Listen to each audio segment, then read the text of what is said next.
kita undi ya, kita acak. Nggak ada? Oke. Video berapa? Ya, duduk dulu santai. Kita kumpulkan dulu kalau gitu. Video 1 sudah, video 2 ada? Video 2 ada, video 2? Nggak ada? Kalau nggak ada kita undi. Berarti video 1 sudah ya?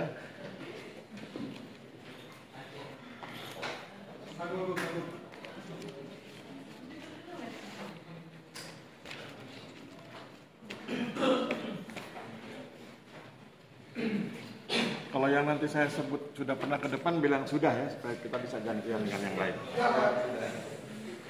Amanda Nur Ajija sudah belum? Mana orangnya? Orangnya mana? Belum pernah, sudah? Oke, berarti Mbak video 2 ya, video 1 beliau. Mbak video 2, kemudian video 3.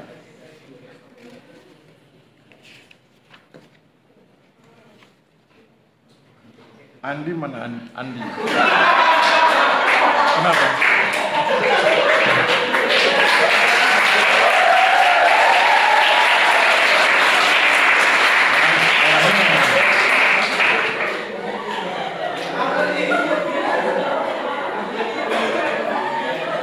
Andi mau Reskia ya? Betul ya? Oke. Andi video 3, Amanda video 1, kemudian video 2, video 1 tadi sudah ada. Oke, yang video 1 Mas, silakan.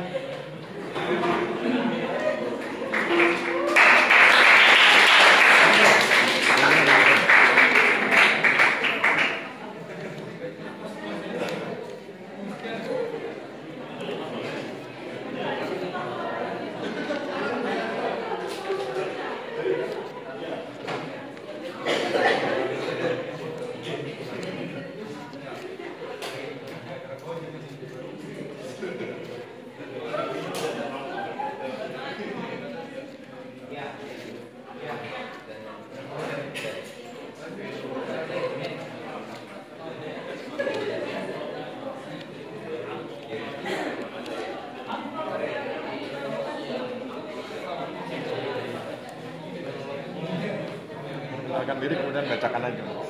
Silakan duduk. Mohon perhatian ya. Silakan. Ya. Assalamualaikum warahmatullahi wabarakatuh. Waalaikumsalam warahmatullahi wabarakatuh.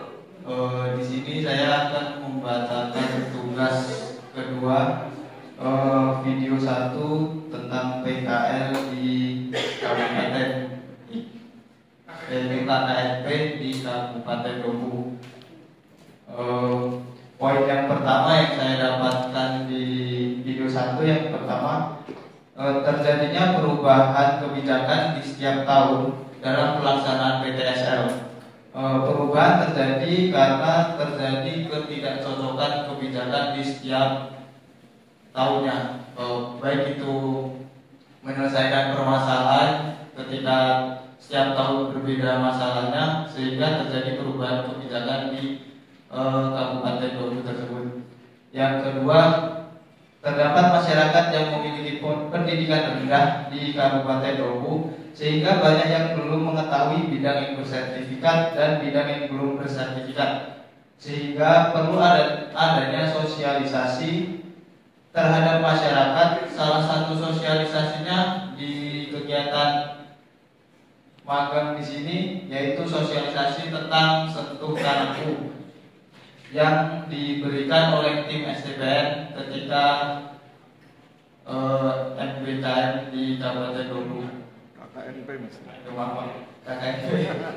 KKNP itu semester 6 ya, MBKM semester 7. Untuk poin yang ketiga, maksud dilaksanakannya KKNP yaitu memberikan kekuatan kepada masyarakat untuk mandiri. Nah, di sini itu memberikan kekuatan pada masyarakat terutama masyarakat Tobu untuk mengetahui bidang mana yang bersertifikat melalui aplikasi Sentuh Tanahku tersebut.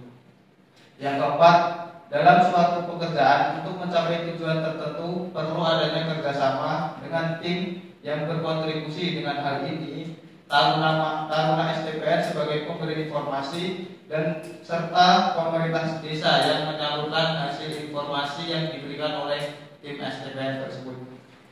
Dan yang kelima, dalam setiap daerah memiliki tingkat kemajuan yang berbeda-beda, maka perlu adanya penanganan yang berbeda pula dalam penyelesaian masalah di setiap wilayah tersebut, terutama di wilayah Kabupaten Tobu.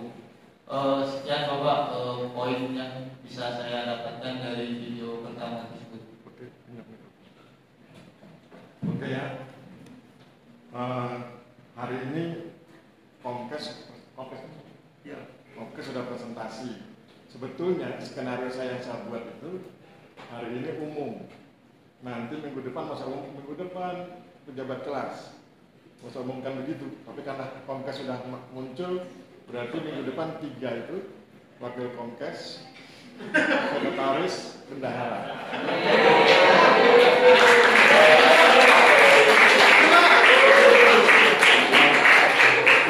Kalau di kelas yang lain Komkesnya kan tidak tampil, Komkesnya tidak hands up, tidak datang. Maka kemudian kalau di kelas lain Komkes wakil Komkes sekretaris, bendaharawannya selamat.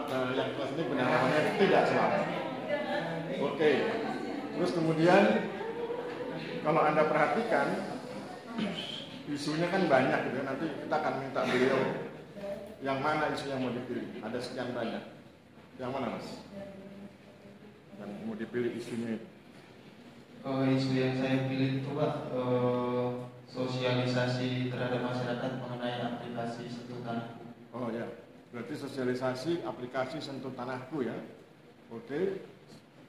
Isunya itu sosialisasi aplikasi Sentuh Tanahku. Kemudian kita akan bedah dengan teori aksi. Teori aksi kekuatannya pada kesadaran. Kesadaran ada 2, kesadaran subjektif, kesadaran objektif. Kesadaran subjektif ketika yang bersangkutan mengambil keputusan sebagai subjek, itu kesadaran subjektif. Kesadaran objektif ketika yang bersangkutan melaksanakan keputusan orang lain, ya, sebagai objek. Jadi itu yang harus Anda pahami. Itu teorinya, teori aksi. Ini isunya, sosialisasi aplikasi Sentuh Tanahku. Pertanyaan saya, siapa di antara Anda yang berkenan? Berkenan hands up kemudian ngomong membedah isu itu dengan menggunakan teori aksi. Ada?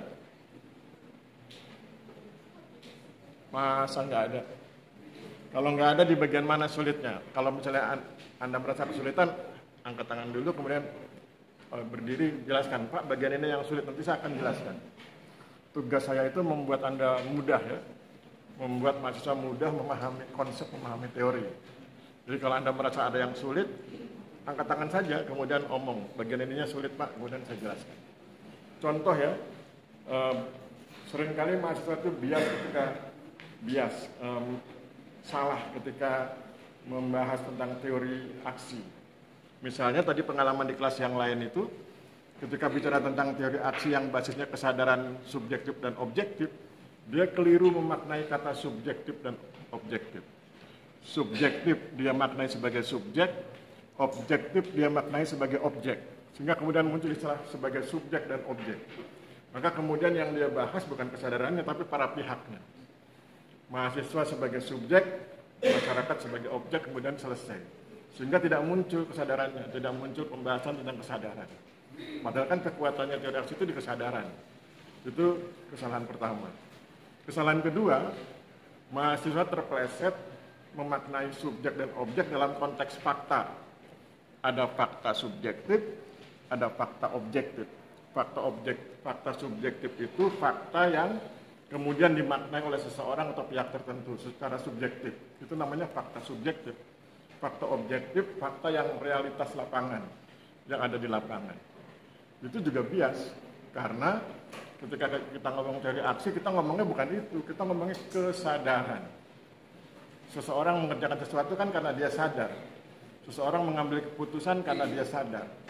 Ketika dia bilang ya begini, ketika dia bilang ya, atau ketika dia bilang tidak, karena dia sadar tentang sesuatu. Dia sadar, dia mengambil keputusan, berarti itu kesadaran subjektif. Ketika kemudian dia bersedia melaksanakan sesuatu, itu karena dia menerapkan kesadaran objektif. Orang lain yang ambil keputusan, dia yang melaksanakan. Itu yang saya ulang-ulang di kelas ini, juga di kelas lain juga begitu ya. Saya ulang-ulang supaya kemudian kita paham, Anda paham. Oke, sudah dijelaskan begitu, ada yang berani tampil, hands up, kemudian ngomong.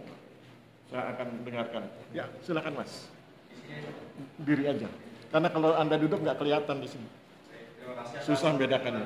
Pak, mohon izin saya Danta akan menjelaskan terkait teori aksi yang berhubungan dengan video 1. Jadi saya menganggap bahwasanya yang menjadi subjek adalah taruna atau mahasiswa dan menjadi objek adalah masyarakat.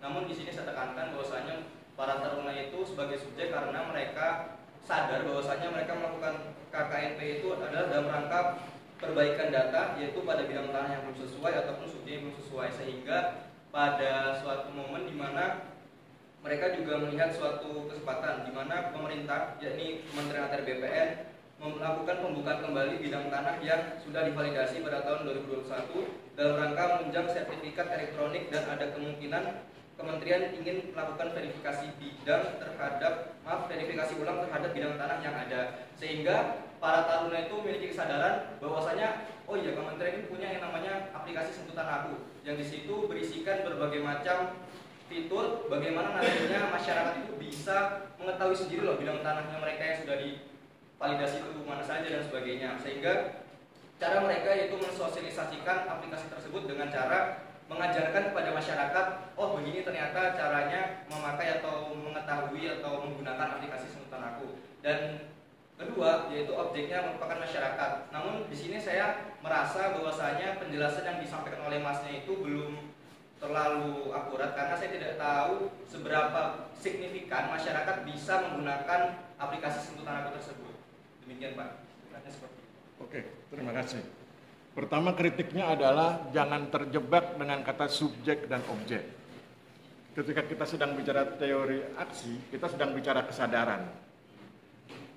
Ketika bicara kesadaran, maka kemudian kita bicara tentang seseorang sadar sebagai subjek atau dia mengambil keputusan, dan kemudian dia juga sadar sebagai objek, orang lain yang memutuskan. Jangan kemudian Anda kemudian memisahkan subjek dan objek sebagai dua hal yang berbeda. Tadi kan kekeliruannya adalah mahasiswa sebagai subjek, masyarakat sebagai objek. Itu berarti subjek dan objek dimaknai sebagai para pihak.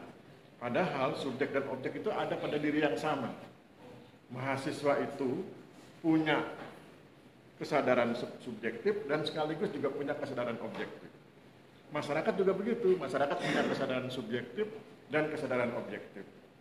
Mahasiswa punya kesadaran mahasiswa punya kesadaran subjektif ketika dia memutuskan bahwa mereka kan bertiga rapat atau berdua rapat begitu, yuk kalau gitu kita sosialisasi aplikasi Sentuh Tanahku.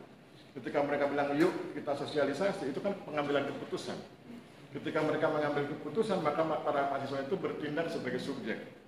Oke, mereka berarti menerapkan kesadaran subjektif. Kemudian sebelum berangkat ke lokasi kan mereka izin ke kepala kantor. Mereka izin ke kepala kantor, terus kemudian kepala kantor bilang oke, silakan, tapi mohon dijaga pertama nama baik kantor pertanahan, yang kedua nama baik alma mater, dan tiga mungkin hormati tata krama di desa. Ketika kepala kantor bilang 1, 2, 3, mahasiswa kan kemudian bilang ya Pak, siap. Ketika mereka bilang iya Pak, siap, itu berarti dia melaksanakan keputusan orang lain. Yang memutuskan 1, 2, 3 itu kan kepala kantor. Ketika dia bilang iya Pak, siap, berarti dia melaksanakan keputusan orang lain. Maka itu berarti dia menerapkan kesadaran objektif. Jadi mahasiswa itu menerapkan kesadaran subjektif ketika dia memutuskan akan melaksanakan sesuatu. Kemudian dia menerapkan kesadaran objektif ketika dia melaksanakan pesan-pesan kepala kantor. Itu di level mahasiswa, pada mahasiswa. Pada masyarakat juga begitu.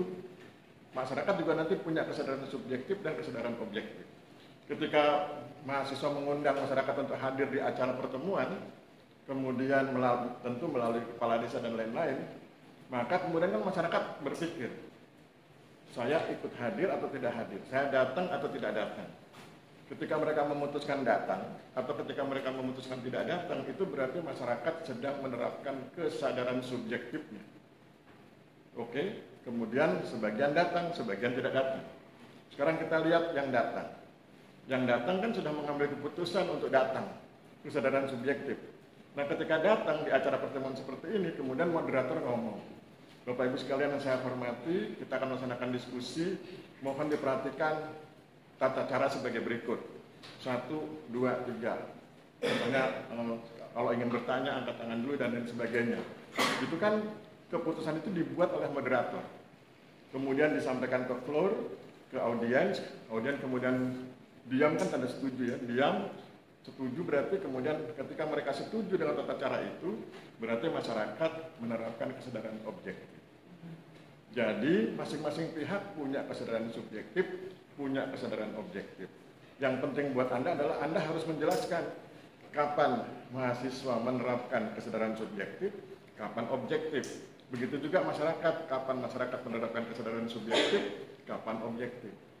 Nah, nanti kalau Anda bikin skripsi begitu caranya.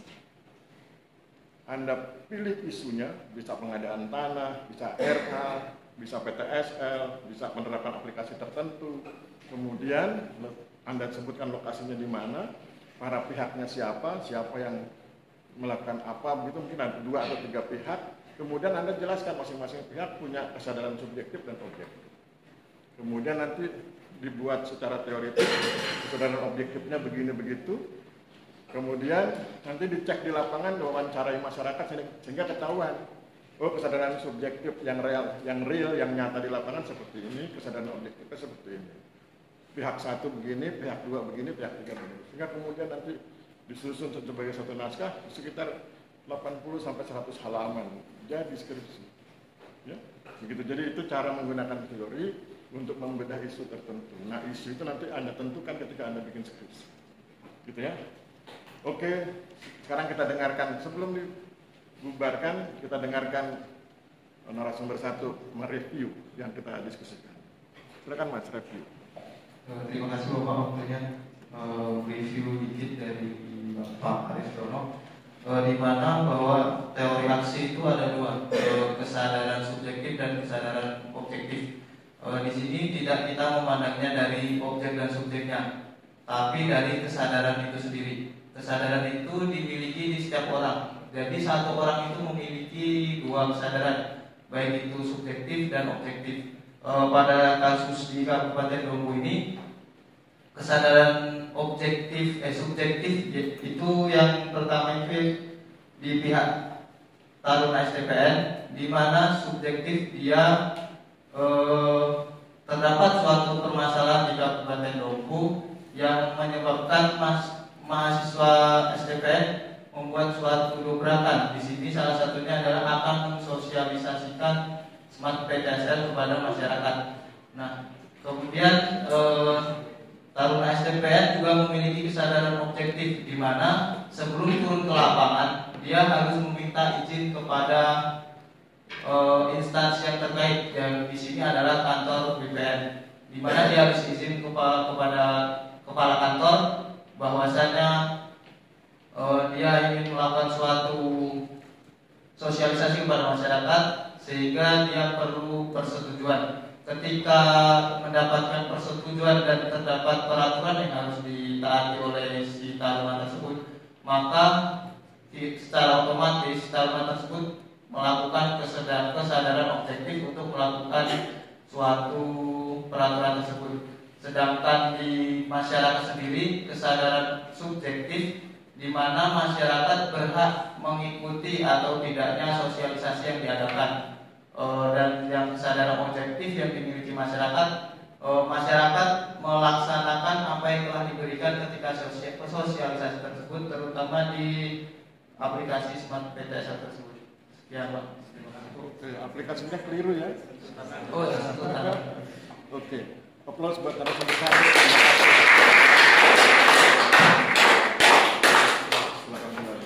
Jadi kenapa saya harus minta review narasumber? Karena saya pikir bahasa mahasiswa lebih mudah ditangkap oleh rekan sejawat ya. Kalau yang bicara sesama mahasiswa kan lebih mudah ditangkapnya daripada kalau yang ngomong dosen. Oke. Sekarang yang video 2 tadi siapa? Yang video 2 mana Amanda? Amanda ya? Video 2 akan kita bahas dengan teori fenomenologi ya.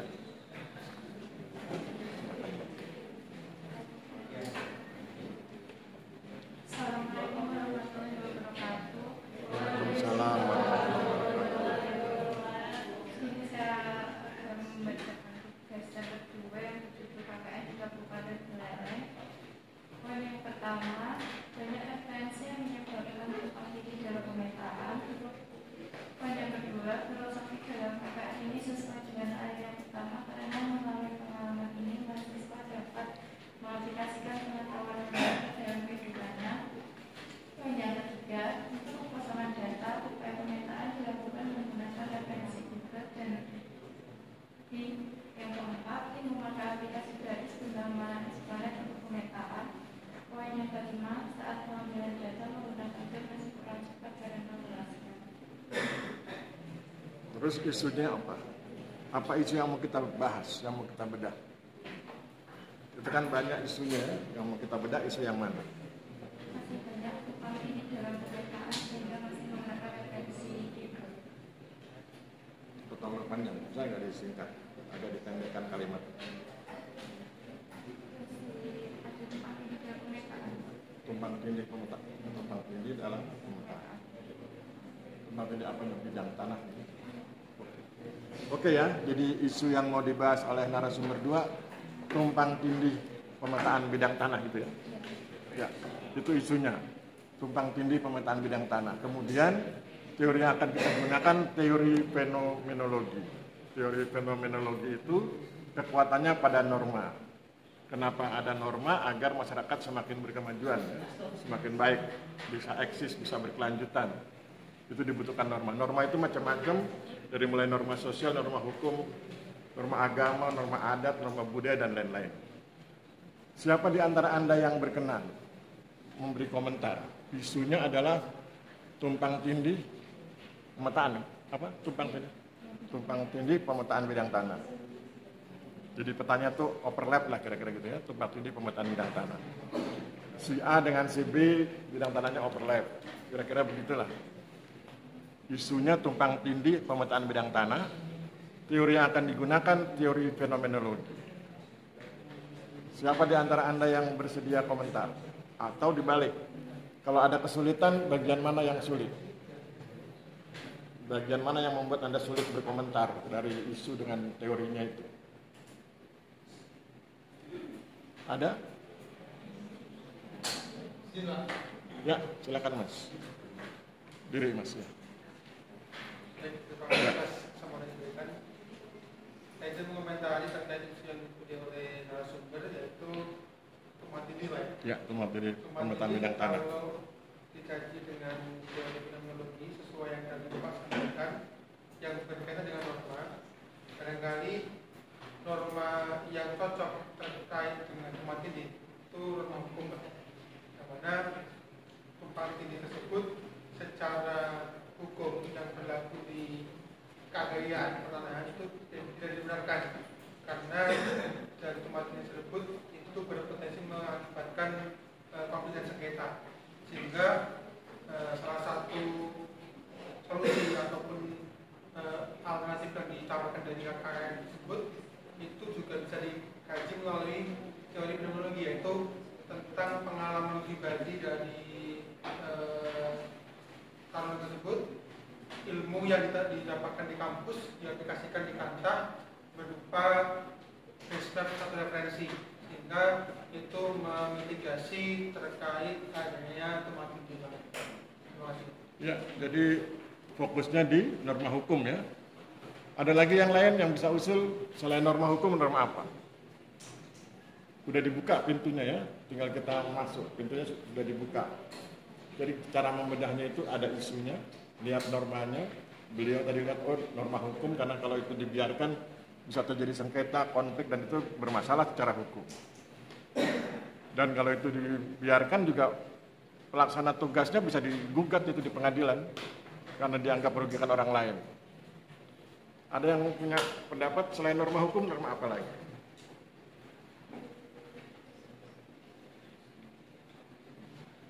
Kalau norma sosial dimasukkan bisa nggak? Bisa ya, karena nanti kan bicaranya tentang konflik. Jadi ada norma hukum, kemudian norma sosial, ada lagi norma yang lain? Bisa kemana-mana itu ya. Bisa norma ekonomi, ya, karena penyelesaian konflik itu berbiaya, tidak gratis. Dan kemudian kalau tanah itu berkonflik, maka produktivitasnya kan terhenti. Tidak bisa digarap. Kalau Anda punya pabrik Anda sedang bersengketa tanah, maka pabrik Anda nggak bisa berproduksi. Jadi Anda bisa masuk di 3 pintu minimal, atau nanti kalau ada yang menemukan pintu yang lain silahkan. Ada norma hukum, norma sosial, dan apalagi tadi? Norma ekonomi. Ya. Ada lagi yang lain yang mau menambahkan? Nggak ada? Kalau nggak ada kita dengarkan reviewnya dari narasumber ya. Silahkan Mbak, direview.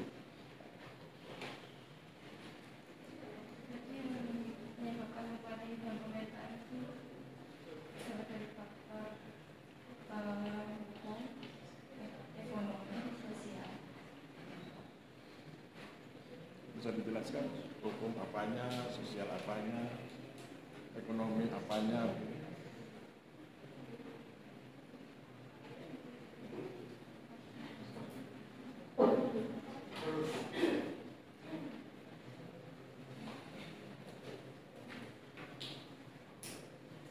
Dari norma hukum berarti kan bicara tentang pelanggaran. Pelanggaran apa? Bisa jadi pelanggaran prosedur pengukuran dan penetapan. Karena di BPN kan semua diatur, ada peraturannya. Dari norma sosial menimbulkan disharmoni, ya. Norma ekonomi menghalangi produktivitas. Sampaikan ke Flur biar kan kalau yang menyampaikan mahasiswa lebih mudah menerimanya. Teman-teman lebih mudah menerima bahasa Mbak daripada saya.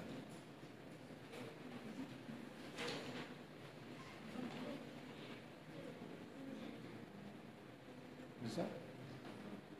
Enggak, oke. Ditangkap cukup aja ya. Aplaus buat narasumber 2. Terima kasih. Terakhir.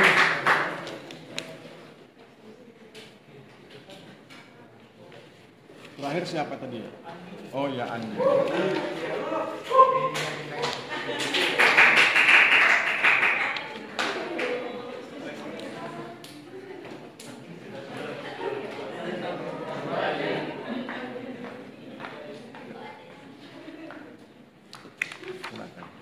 Ada di situ.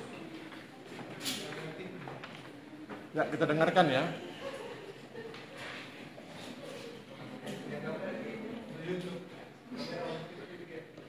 Ya, Assalamualaikum warahmatullahi wabarakatuh.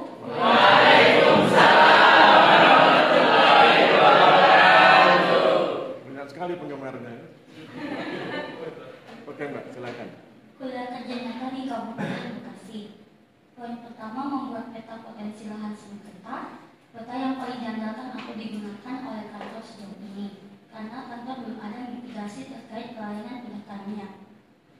Poin kedua, tiga kegiatan yang dilaksanakan di sana, yaitu yang pertama untuk kantor membuat peta potensi lahan sengketa untuk mitigasi permasalahan di kantor. Yang kedua, termotivasi membuat benar terkait pengadaan tanah sisa. Yang ketiga, membuat alur proses tanah timbul seperti apa. Yang ketiga, adanya pembuatan peta mitigasi tersebut. Para Taruna SPPN, KKNP berharap loket atau kantor Kabupaten Bekasi ini dapat lebih teliti lagi dalam pelayanan pendaftaran. Poin keempat, para Taruna KKNP mendorong adanya banyak alur pengadaan tanah yang kemudian dipasang di desa-desa. Poin kelima, KKNP di Kabupaten Bekasi ini masuk ke dalam kriteria kedua karena pada kegiatan KKNP ini baik para Taruna SPPN dan kantor di sana saling bertukar pikiran. Update praktek oleh kantor, kemudian update pengetahuan bagi para Taruna SPPN. Keduanya menjalankan bersama. Oke. Isu yang dipilih apa Mbak dari 5 poin itu? Kan banyak sekali itu ya. Pilih satu. Isu yang ingin saya ambil yaitu mitigasi permasalahan di kantor. Mitigasi. Permasalahan di kantor. Kalau mitigasi permasalahan di kantor nanti Pak kakaknya tersinggung. Yang lain, jangan yang itu. Jangan-jangan kamu salah dengar videonya. Bukan mitigasi permasalahan di kantor mungkin, permasalahan di wilayah kerja kantor Pertahanan Bekasi mungkin. Kalau mitigasinya di wilayah kerja itu beda ya dengan mitigasi di kantor. Kalau di kantor kan kantornya yang bermasalah. Kalau di wilayah kerja, wilayah kerjanya yang bermasalah. Mitigasi yang mana? Atau yang lain, poin yang lain?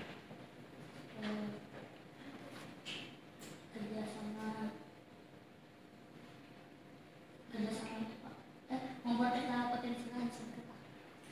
Ya, pembuatan peta potensi lahan sengketa itu gampang ya, maksudnya gampang dipahami. Isunya adalah pembuatan peta potensi lahan sengketa. Terus kita akan bedah dengan teori interaksi simbolik. Teori interaksi simbolik itu bicara tentang makna ya. Siapa di antara Anda yang berkenan? Ini lebih mudah dibandingkan yang teori pertama dan kedua. Teori yang pertama susah karena kita bicara kesadaran, kesannya abstrak. Yang kedua susah karena kita harus memasukkan norma, sedangkan kita kadang-kadang bicara teknis. Sekarang lebih mudah. Ada bendanya, peta potensi lahan sengketa, kemudian tinggal dimaknai. Siapa di antara Anda yang berkenan? Komen, menjelaskan. Teori interaksi simbolik itu tentang makna, memaknai sesuatu. Isunya adalah peta potensi lahan sengketa. Ada? Lebih mudah itu dibanding yang teori 1 dan teori 2 tadi. Dibanding teori aksi dan fenomenologi ini lebih mudah. Ada? Masa nggak ada? Kalau nggak ada saya tunjuk dari sini. Ada nggak? Nggak ada ya? Kita tunjuk yang ada di sini. Abdul Rojak. Ayo, Abdul Rojak.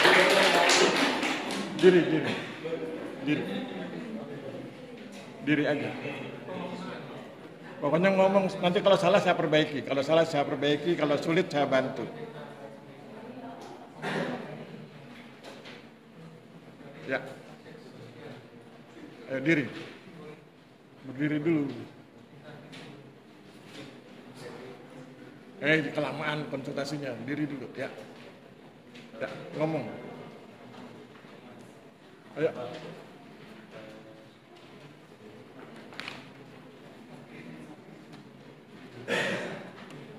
Tanya ke saya aja kalau gitu. Kalau kamu bingung tanya saya. Apa yang kamu bingung? Teori apa? Bukan instansi. Kamu nggak pernah baca bahan kuliah ya? Tersinggung. Ini bimbingan akademik saya soalnya. Masa nggak pernah baca sosiologi agraria? Teori interaksi simbolik ya. Nanti kamu saya suruh menghadap ke ruang kerja saya kalau kamu nggak bisa. Ayo, jelaskan. Isunya apa? Isunya pembuatan peta potensi lahan sengketa. Isunya pembuatan peta potensi lahan sengketa. Teorinya interaksi simbolik. Interaksi simbolik kekuatannya pada makna. Sekarang benturkan ke sini. Itu aja. Bagaimana jelaskannya? Bisa? Nggak bisa? Oke. Nanti kalau besok ke ruang saya ya. Ya. Itu bimbingan akademik. Harus disuruh belajar lebih keras dari biasanya. Oke, kita cari yang lain ya. Abdul Rojak sudah. Yang berikut, Bagus Gumilang mana?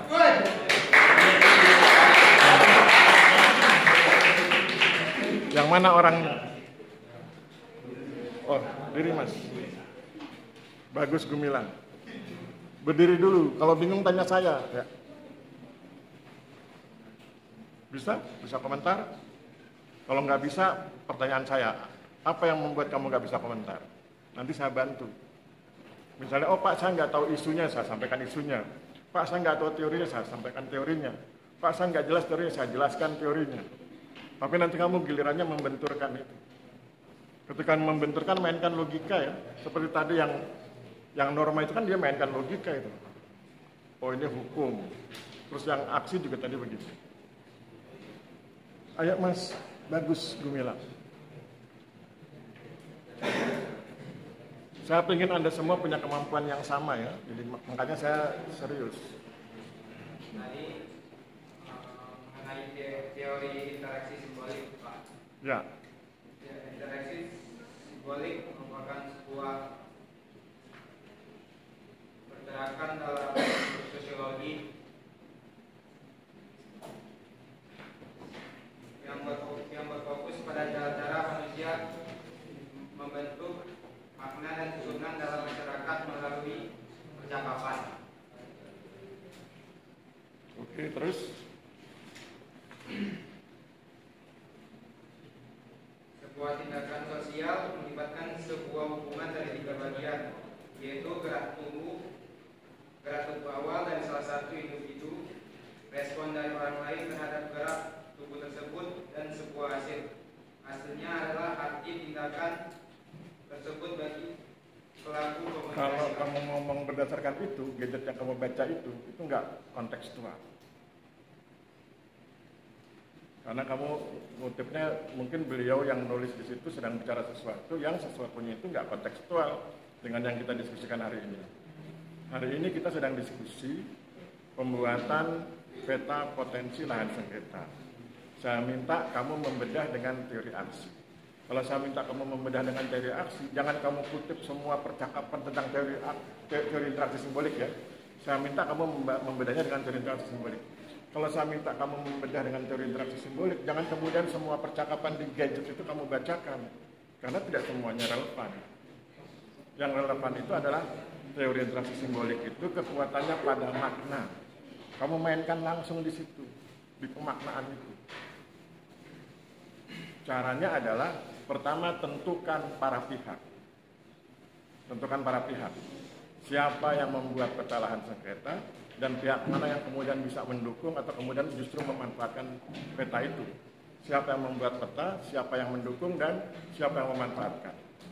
Yang membuat mungkin mahasiswa, pendukungnya mungkin teman-teman di kantor pertanahan, yang memanfaatkan mungkin masyarakat. Berarti kamu kan sudah ketemu itu 3 pihak. Ya? Mahasiswa STPN, petugas kantor pertanahan, masyarakat. Sesudah itu baru tentukan kan teori interaksi simbolik kekuatannya pada makna. Bagaimana mahasiswa memaknai peta itu, bagaimana petugas kantor memaknai peta itu, bagaimana masyarakat memaknai peta itu.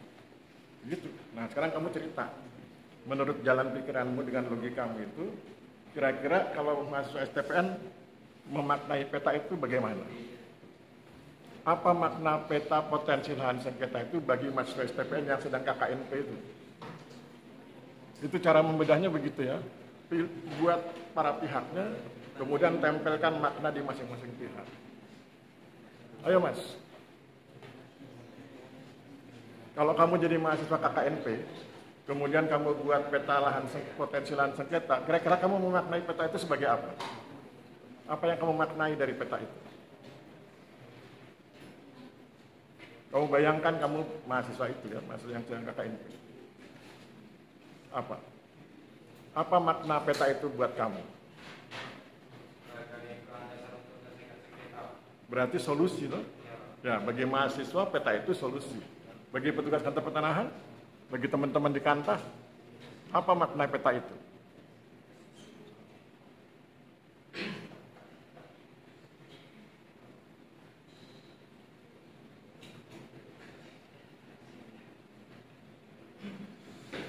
Kalau bagi mahasiswa solusi, bagi sahabat-sahabat di kantor pertanahan itu fasilitasi, memfasilitasi, memudahkan mereka dalam mendeteksi berkas yang masuk.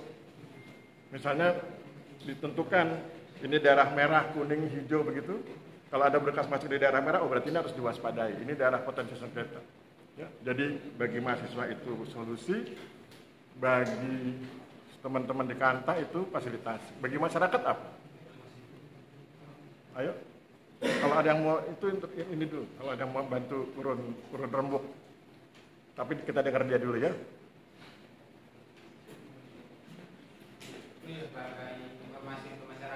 Ya, aplaus buat beliau. Gitu ya. Jadi silakan duduk Mas, silakan duduk. Jadi nasihat saya ke Anda adalah Anda harus banyak baca. Anda harus banyak memperhatikan kata-kata tertentu yang sehingga kemudian memudahkan Anda untuk menjelaskan sesuatu. Kadang-kadang kan Anda sudah tahu pengen menjelaskan tapi milih katanya itu nggak pas. Gitu ya, saya pikir bagus itu. Jadi fasilitasi, solusi dan informasi. Silakan Mbak direview. Kita dengarkan reviewnya ya. Kalau beliau yang nyampaikan mudah-mudahan lebih bagus. Kalimatnya lebih mudah Anda pahami.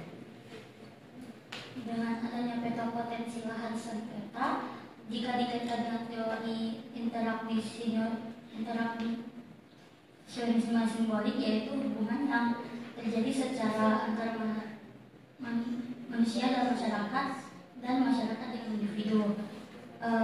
Bahwasanya peta potensi lahan sengketa ini sangat bermanfaat.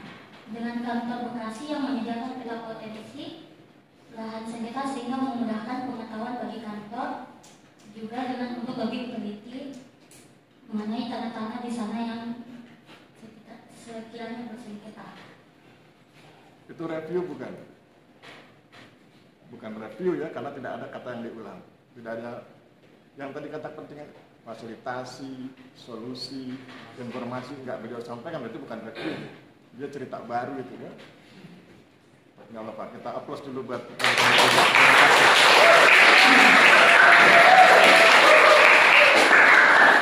Jadi lain kali kalau bikin review itu seperti meringkas. Kalau meringkas itu bahan bakunya bahan baku yang disampaikan, jangan kemudian bikin bahan baru kemudian disampaikan. Oke, sekarang kita masuk materi hari ini. Anda lihat PA grup Anda. Mudah-mudahan waktunya cukup. Komkes nanti kalau waktunya agak lama tolong diingatkan.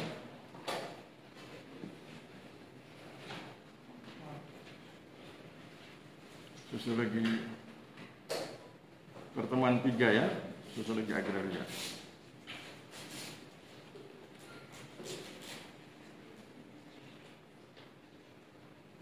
Jadi hari ini kita akan belajar tentang sosiologi agraria, memahami filosofi dan paradigma. Kalau saya menyebut paradigma, Anda kan sudah sering berulang-ulang mengetahui ya paradigma itu ada teori, ada konsep, ada parameter. Nah, tapi nanti kita lebih fokusnya ke filosofi, ke filsafatnya. Anda lihat di slide kedua itu ada di tengah itu ada segi 4 warna biru muda, kemudian ada merah seperti bendera Jepang itu. Nah, di tengah lingkaran yang seperti bendera Jepang itu ada tulisan mindset fundamental, tapi itu L-nya jatuh ya. Nah, harusnya L-nya di sebelahnya A itu. Jadi itu bacanya mindset fundamental. Mindset fundamental itu artinya mindset yang mendasar, pola pikir yang mendasar. Pola pikir yang mendasar artinya pola pikir yang menjadi basis, yang menjadi dasar bagi seseorang. Dalam konteks Anda berarti dalam pola pikir yang mendasar bagi ilmuwan ya. Karena Anda kan sedang dilatih menjadi ilmuwan. Jadi ilmuwan itu harus punya mindset fundamental. Anda nanti kalau selesai dari STPN sebagai sarjana harus punya mindset fundamental. Mindset fundamental itu ada 4. Yang pertama kita lihat yang di bawah, penciptaan alam semesta, penciptaan makhluk hidup. Sebagai sarjana, sebagai ilmuwan, Anda harus sudah tahu itu bagaimana penciptaan alam semesta, bagaimana penciptaan makhluk hidup. Nah, itu orang sering menyebutnya sebagai teori intelligent design ya, atau intelligent design teori, teori perancangan cerdas. Nah, kalau Anda belum tahu, nanti Anda cek di Google ya, googling, karena saya nggak akan bahas itu ya, nggak akan bahas itu karena itu nanti banyak bisa Anda baca sendiri di Google, penciptaan alam semesta dan penciptaan makhluk hidup. Ada yang versi ilmiah, ada yang versi agama. Nah, nanti silakan Anda padukan sesuai dengan kebijaksanaan Anda masing-masing. Ya, itu perancangan cerdas yang ingin saya fokuskan yang di bagian atas itu. Yang cara memperoleh pengetahuan dan jenis fakta atau jenis realitas. Cara memperoleh pengetahuan itu di bagian atas kiri, saya tulis warna putih itu pengalaman, pengamatan dan pemaknaan. Jadi sebagai ilmuwan Anda harus tahu bahwa pengetahuan itu diperoleh melalui 3 cara. Pengalaman, pengamatan dan pemaknaan. Bagaimana detailnya? Nanti kita bahas di slide berikutnya. Kita bikin judulnya dulu. Kemudian jenis fakta atau jenis realitas ada 3 juga. Suprarasional, rasional, dan irasional. Bagaimana detailnya nanti kita bahas. Sekarang kita masuk di slide ketiga. Di slide ketiga itu bicara tentang cara memperoleh pengetahuan. Ada 3, pengalaman, pembuktian, dan pemaknaan. Kalau Anda mendapatkan pengetahuan berdasarkan pengalaman, dalam ilmu filsafat disebut a posteriori. Kalau Anda mendapatkan pengetahuan berdasarkan pembuktian, itu disebut a fortiori. Kalau Anda mendapatkan pengetahuan berdasarkan pemaknaan, itu disebut a priori. Itu sebutannya. Bagaimana pelaksanaannya? Sekarang saya akan jelaskan yang pengalaman. Saya paling senang menjelaskan tentang begal itu ya. Jadi kalau Anda kuliah, pulangnya kemalaman, mungkin sibuk ngobrol atau apa begitu, selesai kuliah ngobrol, nggak terasa sudah jam 9, Anda pulang sendirian dengan motor yang bagus. Kalau motornya jelek kan begal nggak tertarik ya. Motornya bagus, Anda sendirian, kemudian di tengah jalan dicegat begal. Pengalaman Anda di begal itu menjadi pengetahuan buat Anda. Kalau motornya sudah jadi ini haknya begal ya, tapi pengalaman itu menjadi pengetahuan. Sehingga kemudian Anda mengerti, Anda paham, Anda tahu bahwa begal itu ciri-cirinya begini, gayanya begini, teknik mengambilnya begini, dan rasanya kehilangan motor di begal begini. Pokoknya semua informasi tentang begal membegal Anda ahli, karena Anda mengalami. Nah, itu pengetahuan. Dalam bahasa metodologi, Anda disebut mendapatkan pengetahuan berdasarkan observasi insidental. Observasi itu artinya pengamatan, insidental itu seperti kebetulan gitu. Karena kan tidak direncanakan, Anda kan tidak janjian dengan begalnya, maka kemudian itu disebut sebagai observasi insidental. Itu pengetahuan yang diperoleh lewat pengalaman, dan bukan cuma begal. Pengalaman Anda, misalnya bagi teman-teman yang hobi pinjol, pinjaman online, itu pengalaman, pengetahuan juga. Nanti Anda bisa cerita ke sahabat yang lain, jangan pinjol, jangan suka pinjam online, bunganya besar, melilit, dan lain sebagainya, karena Anda ahlinya. Jadi begitu, setiap orang punya pengalaman tertentu yang itu menjadi pengetahuan buat dia. Itu pengalaman. Sekarang kita geser sedikit ke pembuktian. Ketika Anda bikin skripsi, itu cara Anda memperoleh pengetahuan melalui pembuktian. Anda bikin proposal, Anda buat teorinya, Anda buat konsepnya, Anda datang ke lapangan, Anda cek, Anda dokumentasikan, Anda buat laporan, sampai kemudian Anda bilang, iya, tergantung judulnya. Misalnya Anda bilang, land reformnya gagal karena faktor A, B, C. PTSL-nya sukses karena A, B, C. Anda bilang gagal, Anda bilang sukses, itu pengetahuan buat Anda, karena lewat pembuktian. Ya, jadi Anda sudah dapat 2, yang satu lewat pengalaman, yang satu lewat pembuktian. Yang berikutnya lewat perenungan. Ada sahabat di kamar, Anda satu kos berdua, sahabat Anda punya masalah, kemudian dia minta solusi. Anda bilang, tunggu sebentar ya, saya keluar.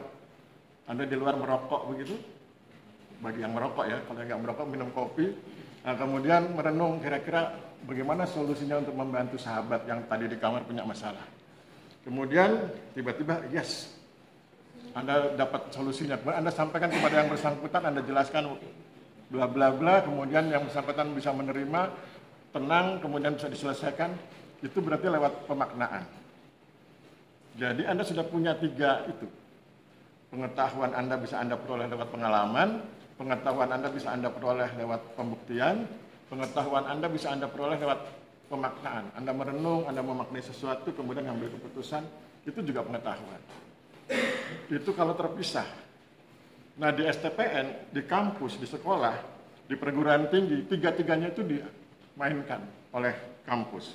Jadi di kampus ini Anda diajak melaksanakan sesuatu, praktikum, melaksanakan tugas, dan lain sebagainya dalam rangka pengalaman.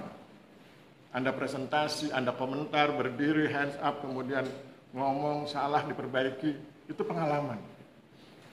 Kemudian Anda nanti diajarkan penelitian, Anda bikin, itu juga buat Anda. Jadi di kampus 3-tiganya ada. Anda diajak berpengalaman, Anda diajari penelitian, Anda lewat pembuktian, dan lewat pemaknaan.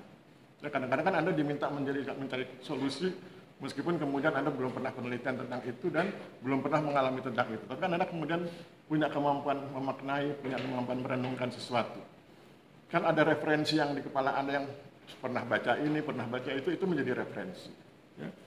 Itu jadi di kampus tiga-tiganya itu jadi satu dalam rangka membantu Anda mendapatkan pengetahuan. Nah sekarang kita bergeser ke realitas atau fakta. Realitas itu ada tiga, ada irasional, rasional, dan suprarasional. Kita mulai dari yang irasional dan rasional. Irasional itu ditolak oleh logika kita, oleh akal sehat kita, itu namanya irasional. Rasional itu diterima oleh akal kita. Jadi kalau kita bilang, ya oke, itu berarti rasional. Oh nggak mungkin, itu irasional. Nah, sebutan irasional dan rasional itu kita bisa bilang begitu karena itu berada di dalam wilayah indera kita. Kalau saya menyebut indera berarti ada segenap indrawi kita termasuk akal pikiran kita. Itu berada di wilayah itu.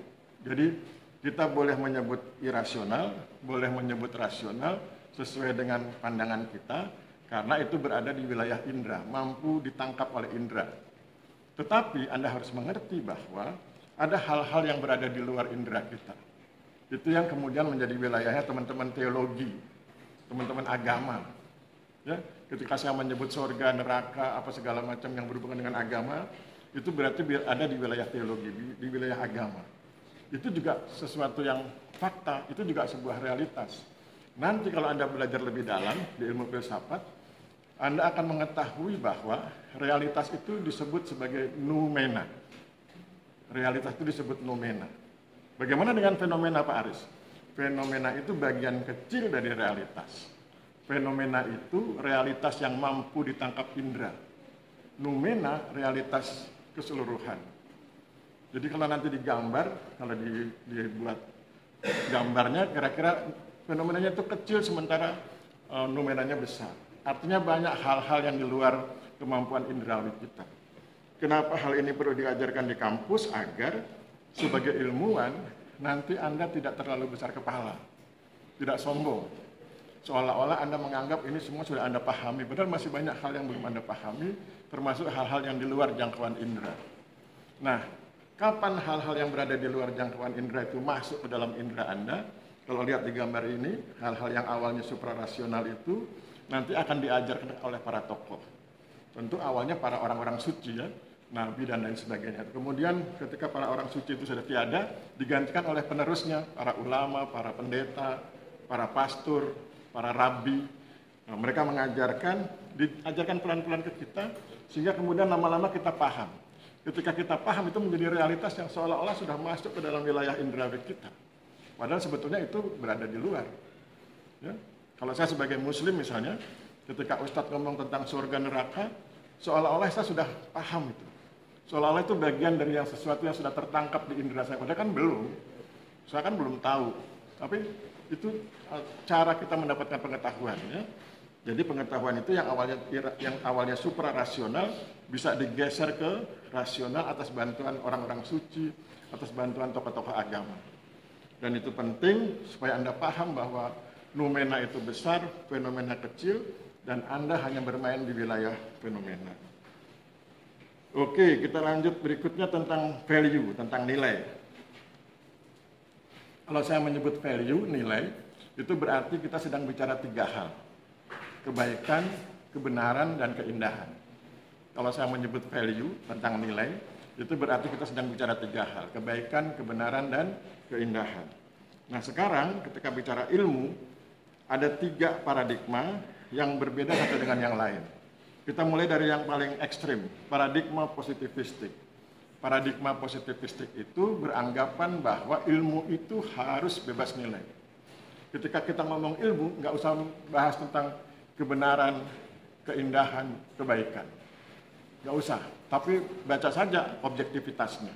Contoh, ketika Anda sedang bicara tentang fenomena latosol, ketika Anda sedang bicara fenomena grumusol, ketika Anda sedang bicara fenomena pot solid merah kuning misalnya, itu jenis tanah, Anda nggak perlu berbicara bahwa di atasnya itu digunakan untuk hal baik atau hal buruk. Kalau Anda sedang bicara jenis tanah, ngomong jenis tanah aja. Nggak peduli di atasnya itu mau dibuat kebaikan atau dibuat keburukan. Bahwa di atas tanah itu dibangun kegiatan yang buruk atau baik, nggak penting. Yang penting itu jenis tanahnya. Itu artinya bebas nilai. paradigma positivistik itu dibangun karena berpandangan bahwa memang ilmu ini atau paradigma ini digunakan untuk membahas hal-hal yang bersifat fisik alamiah. Fisik alamiah kan memang beda dengan kalau kita bicara tentang yang sosial. Ya. Kalau fisik alamiah yaitu benda-benda mati, batu, dan sebagainya. Nah, ketika kemudian kita masuk ke wilayah yang sosial, disitulah kemudian kita butuh hal-hal yang baik, hal-hal yang benar, hal-hal yang indah. Agar kemudian menjadi harmoni masyarakat itu.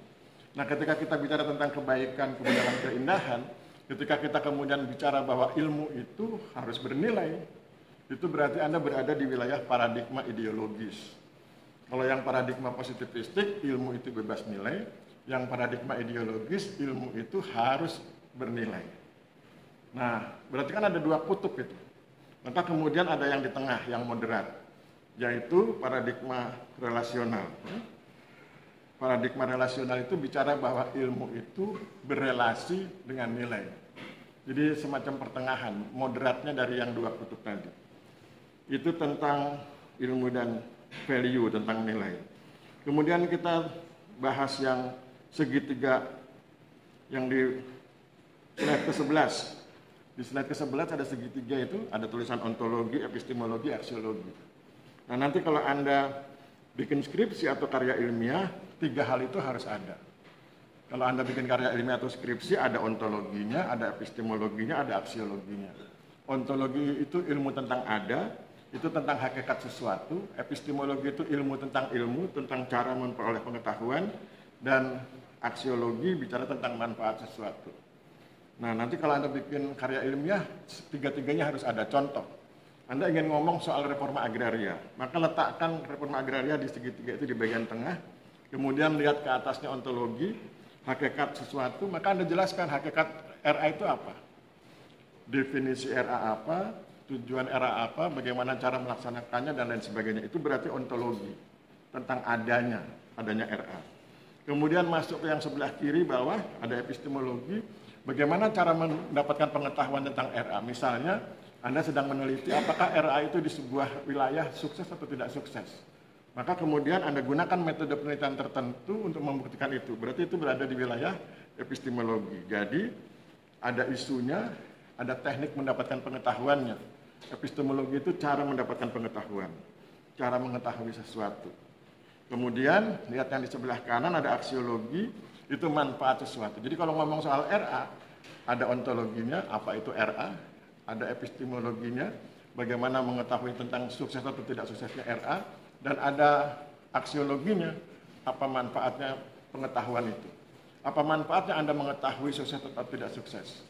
Begitu ya. Jadi nanti kalau Anda bikin karya ilmiah, 3 unsur itu harus ada. Seperti yang saya sampaikan di pertemuan awal, mata kuliah kita kan tidak steril ya. Mata kuliah kita tuh berhubungan dengan mata kuliah selanjutnya. Makanya kemudian jangan heran kalau kemudian ketika saya nerangkan ada hubungannya dengan semester 5, ada hubungannya dengan semester 4, ada hubungannya dengan semester 6 dan 7. Karena memang tidak steril, jadi ilmu ini disiapkan untuk mempersiapkan Anda di semester-semester berikutnya.